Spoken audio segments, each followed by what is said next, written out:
T20 உலகக்கோப்பை cricket போட்டிக்கான இந்திய அணியில் சுப்மன் கில் நீக்கப்பட்டுள்ள நிலையில் அறிவிக்கப்பட்டுள்ள அணியின் பட்டியல் குறித்து மக்கள் குரல் பகுதியில் மதுரை மாவட்ட மேலூர் மக்கள் தெரிவித்த கருத்துக்களை பார்ப்போம். சுப்மன் கில் ஃபார்மில் இல்லை, அவர் சேர்க்காதது நல்லது. இப்போ இருக்க ஸ்குவாடு டீம் 15 பேர் பிரமாதமான பிளேயர்ஸு, உறுதியாக கப்பை வாங்கிடும். தமிழ்நாட்டு பிளேயர்ஸு வருண் சக்கரவர்த்தி, வாஷிங்டன் சுந்தர் இருக்காங்க.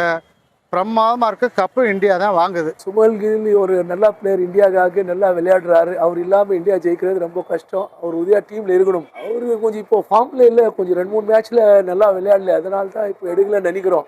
ஆனால் அவர் இருக்கணும், அவர் திருப்பி ஃபார்மில் வருவார், நல்லா விளையாடுவார். சுப்மன் கில்லை எடுக்காது நல்ல முடிவு. ஏன்னா இது எல்லாருமே இந்தியாவே எதிர்பார்த்துக்கிட்டு இருந்தது. அவர் இப்போதைக்கு ஃபார்மில் இல்லை, சூரியகுமாரும் ஃபார்மில் இல்லை, கேப்டனால வச்சுருக்காங்க. ஆனால் அவர் மறுபடியும் ஃபார்முக்கு வருவார். இப்போ எடுத்திருக்க டீம் நல்ல டீமு, கண்டிப்பாக ஜெயிப்பாங்க, கப் எடுப்பாங்க.